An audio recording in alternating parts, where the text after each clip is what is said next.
Welcome back to the channel, everyone, because while the entire country has been glued to headlines about London cooling, price cuts in the southeast, and uncertainty gripping the wider UK housing market, something remarkable has been unfolding quietly on the southwest coast, and hardly anyone is talking about it. In the historic naval city of Plymouth, property prices have surged by a staggering 12.6% in just 1 year, at a time when much of Britain is barely scraping along with 1 or 2% growth, and in some areas, outright declines. Let that sink in for a moment. While homeowners in other regions worry about stagnation, sellers in Plymouth are watching asking prices climb, deals close quickly, and demand intensify in a way that feels completely disconnected from the national narrative. The big question isn't just why Plymouth is booming, it's what this means for the future of the UK property market, and whether the window of opportunity has already started to close for those sitting on the sidelines. Plymouth has never traditionally been grouped with Britain's property powerhouses. It's not London, it's not Manchester, it's not even Bristol.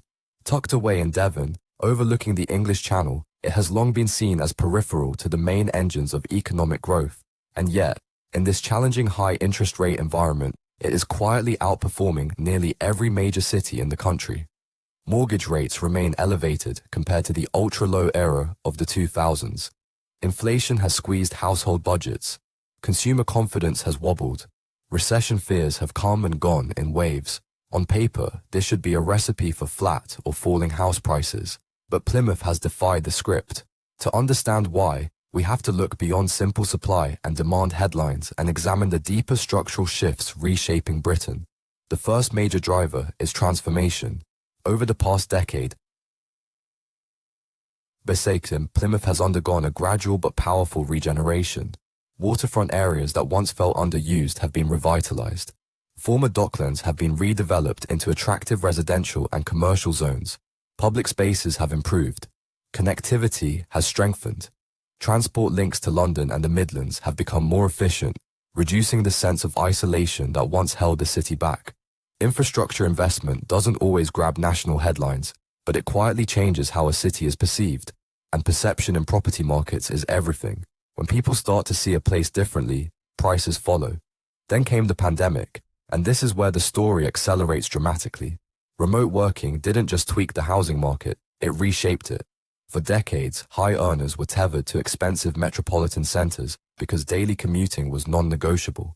Suddenly, thousands of professionals realized they could keep their London salaries without paying London house prices. Coastal living, cleaner air, access to green space, and larger homes moved from being lifestyle luxuries to realistic options. Plymouth, with its sea views, maritime heritage, and relative affordability, became an unexpected beneficiary. What began as a trickle of relocations turned into a steady stream. Equity-rich buyers from pricier regions arrived with large deposits, sometimes paying in cash, often able to outbid local first-time buyers with ease.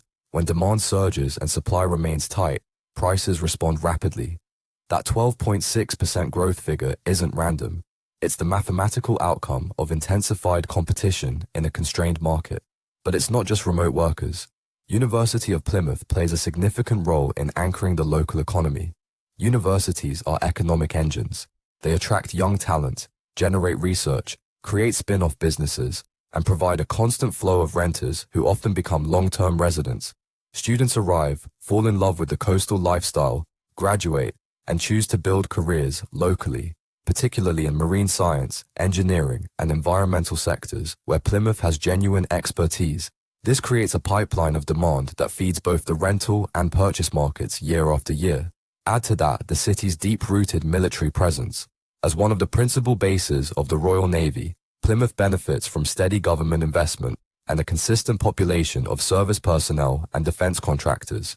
Military bases don't vanish during downturns. They provide economic stability when private sectors wobble. That stability underpins housing demand in a way many outsiders underestimate. Tourism adds another layer. Plymouth's coastal setting, its proximity to Dartmoor National Park, and easy access to Cornwall make it attractive for holidaymakers and second-home buyers. The rise of short-term rental platforms has introduced additional investor demand. Properties that might once have housed long-term residents are now part of the holiday market, tightening supply further and pushing prices upward. Of course, this brings tension. Locals argue that short-term lets reduce availability and inflate rents, pricing out families who have lived in the city for generations. Rapid growth always produces winners and losers. On one side are homeowners enjoying rising equity and a powerful wealth effect. On the other are renters facing higher monthly costs and young buyers struggling to get onto the ladder in their hometown. Investors are watching closely and asking the obvious question, is this sustainable? Property cycles don't climb forever. Affordability eventually becomes a brake. If prices outpace local incomes too dramatically, demand cools. If interest rates rise further, borrowing capacity shrinks. If the broader UK economy stumbles, confidence can evaporate quickly. Yet Plymouth supporters argue that this growth is grounded in real fundamentals. Employment is diversifying. Infrastructure continues improving. Lifestyle appeal remains strong. Compared to London, prices are still significantly lower, leaving perceived headroom for further appreciation. When you compare Plymouth to cities like Bristol or Manchester, both of which experienced explosive growth in previous decades and then stabilized at higher price levels, it's not hard to see why some believe Plymouth could follow a similar trajectory. There's also a broader national pattern emerging. Smaller southern and coastal cities are outperforming many traditional industrial centers. Lifestyle has become a central economic driver.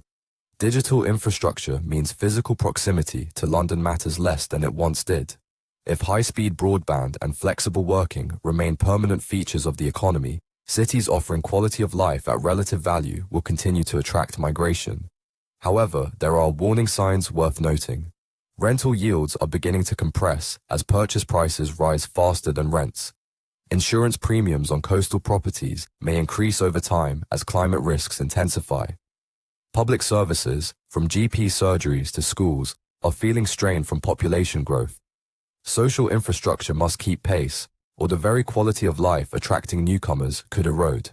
Planning policy also plays a decisive role. If housing supply doesn't expand meaningfully, affordability pressures will intensify. Yet if too much supply floods the market at once, price growth could stall. It's a delicate balance, and local authorities walk a political tightrope between preserving character and enabling expansion. The cultural landscape is shifting too. New coffee shops, restaurants, and independent retailers are appearing. Demographics are gradually changing. Some celebrate the vibrancy, others fear gentrification and loss of identity. Property booms are never purely financial stories. They reshape communities. They alter who can afford to stay and who is forced to leave. They redefine cities in ways that go far beyond spreadsheets and percentage charts. So what does all this mean for the rest of Britain? Plymouth may be a signal rather than an anomaly. It suggests that even in a higher rate environment, markets with strong lifestyle appeal, solid institutional anchors, and improving connectivity can outperform dramatically. It shows that the UK housing story is no longer solely about London dominance. Regional divergence is real, and capital is flowing toward places offering both opportunity and quality of life. Whether Plymouth's 12.6% surge marks the start of a long-term transformation or a short-term spike before moderation remains to be seen. But one thing is undeniable. The city has changed. Equity has grown. Demand has intensified. Attention is building. And those who dismissed it as peripheral are now scrambling to understand what they missed. The next chapter will depend on interest rates, economic stability, planning decisions, and whether migration flows continue. But right now, Plymouth stands as one of the most compelling property stories in the United Kingdom, a coastal city rewriting expectations and challenging the national narrative.